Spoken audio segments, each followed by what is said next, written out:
for quite a while. I am convinced that he is dedicated to the formation of a Palestinian democracy that will live with peace with their neighbor Israel.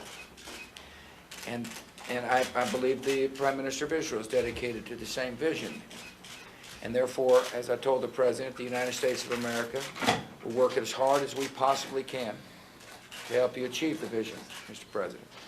Connie Rice has been very engaged. Secretary Rice has been very engaged in the region, and when she speaks, she's speaking for me and my government. And I appreciate you taking time to explain to me the hurdles you see, the role you'd like to see the United States play, and your dedication to a cause that is just and important. I appreciate the fact that you're fighting the extremists who don't share the same kind of view. And I believe that the vision of two states, side by side in peace, is achievable. Can't help but reflect on how far the process has come to bring peace to the Holy Land. You have done a lot of important and hard work in helping the region understand the importance of two states living side by side in peace. No question this is a hard challenge, but nevertheless, people must recognize that we have made a good deal of progress, and a lot of it has to do with your leadership, and I thank you. I was pleased to note that the UN Security Council passed a resolution which confirms that the bilateral negotiation process is irreversible, and it's a path to a Palestinian state and a path to peace in the Middle East. And I've been looking forward to this visit. I'm looking forward to getting a briefing on not only the negotiations and discussions you've had with Israel, but also the fine progress that's being made on the West Bank, which is a credit to your leadership and the leadership of the Prime Minister. So welcome, sir, and thank you for coming. I'm looking forward to sharing with the Prime Minister the results of a phone call I had yesterday with President Abbas. He is the president of all the Palestinians. He has spoken out for moderation. He is a voice that is a reasonable voice amongst the extremists in your neighborhood. And our hope is that President Abbas and the Prime Minister Fayyad, who's a good fella, will be strengthened to the point where they can lead the Palestinians in a different direction, with a different hope. We want there to be peace. We want the people in the Palestinian territories to have hope. End of the year. I told the President that I am absolutely committed to working with he and his negotiators, as well as the Israelis, to get a state defined. And I do so for a couple of reasons. One, it breaks my heart to see the vast potential of the Palestinian people really wasted. These are good, smart, capable people that, when given a chance, will build a thriving homeland. It'll be an opportunity to end the suffering that takes place in the Palestinian territory. A series of successful meetings today with these leaders. Yesterday was an important day, and it was a hopeful beginning.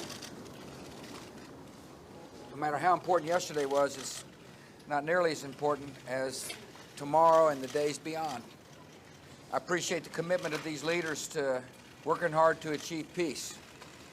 I wouldn't be standing here if I didn't believe that peace was possible, and they wouldn't be here either if they didn't think peace was possible. It's very important for the international community to support these two leaders during the bilateral negotiations that will take place. And one thing I've assured both gentlemen is that the United States will be actively engaged in the process, that we will use our power to help you as you come up with the necessary decisions to lay out a Palestinian state that will live side by side in peace with Israel. And so I wish you all the best. I appreciate your courage and leadership. It's an honor to call you friends, and it's an honor to have watched you yesterday as you laid out your respective visions for something we all want, which is peace in the Holy Land. Thank you very much.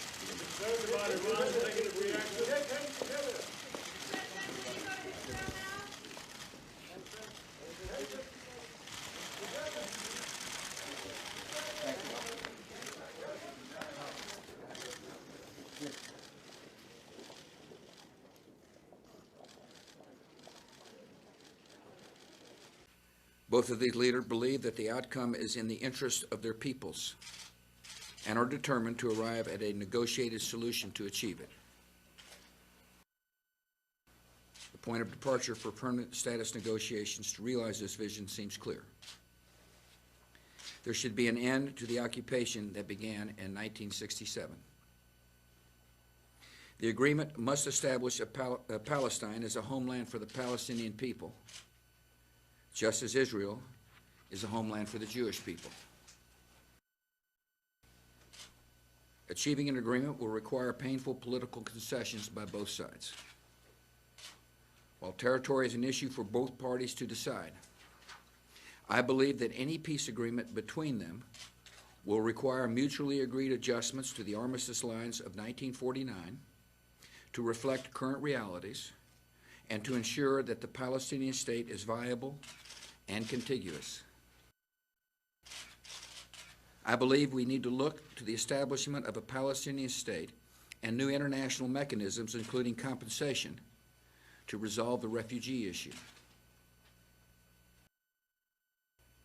Neither party should undertake any activity that contravenes roadmap obligations or prejudices the final status negotiations. On the Israeli side, that includes ending settlement expansion and removing unauthorized outposts. On the Palestinian side, that includes confronting terrorists and dismantling terrorist infrastructure. I know Jerusalem's a tough issue. Both sides have deeply felt political and religious concerns. I fully understand that finding a solution to this issue will be one of the most difficult challenges on the road to peace.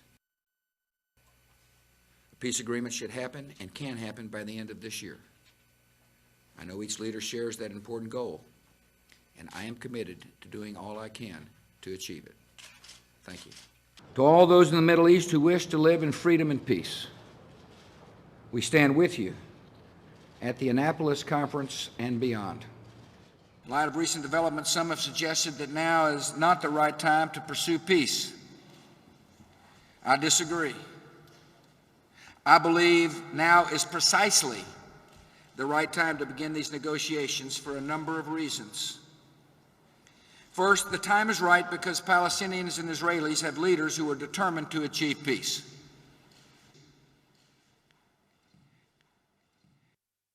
Second, the time is right because a battle is underway for the future of the Middle East, and we must not cede victory to the extremists. I believe a day is coming when freedom will yield the peace we desire in the land that is holy to so many. We'll see the light of peace. The day is coming when Palestinians will enjoy the blessings that freedom brings, and all Israelis will enjoy the security they deserve. That day is coming. The day is coming when the terrorists and extremists who threaten the Israeli and Palestinian people will be marginalized and eventually defeated. Men, understand the importance of two democratic states living side by side in peace. President Abbas was elected on a platform of peace. In other words, he just wasn't somebody who started talking about it lately. He campaigned on it. He also said that if you give me a chance, I'll work hard to improve the lives of the average Palestinians, and that's what he has done. It's certainly not easy work. The conditions on the ground are very difficult. And nevertheless, this man and his government not only works for a vision, but also works to improve the lives of the average citizens, which is essential for the emergence of a Palestinian democracy. I talked to him today about how, what we can do to help, and as he mentioned, the United States has been an active financial giver. We helped at the Paris conference. I firmly believe that the Palestinians are entrepreneurial people who, if just given a chance, will be able to grow their businesses and provide jobs. We talked about the need to fight off the extremists. The world in which we live is a dangerous world because there are people who murder innocent people to achieve political objectives. Not just here in this immediate part of the world, but around the world. That's what we're dealing with in Iraq and Afghanistan and Lebanon. And the fundamental question is, will nations stand up and help those who understand the ideological struggle we're in? We believe that the surest way to defeat the enemies of hatred is to advance the cause of hope through the cause of freedom, liberty as the great alternative to tyranny and terror.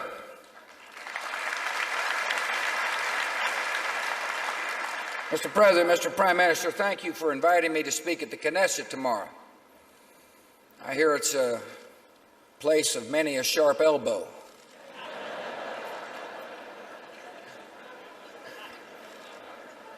I'm looking forward to giving my speech. I'm not going to be throwing any elbows. But I will talk about the day when I believe every child in the Middle East can live in peace and live in freedom.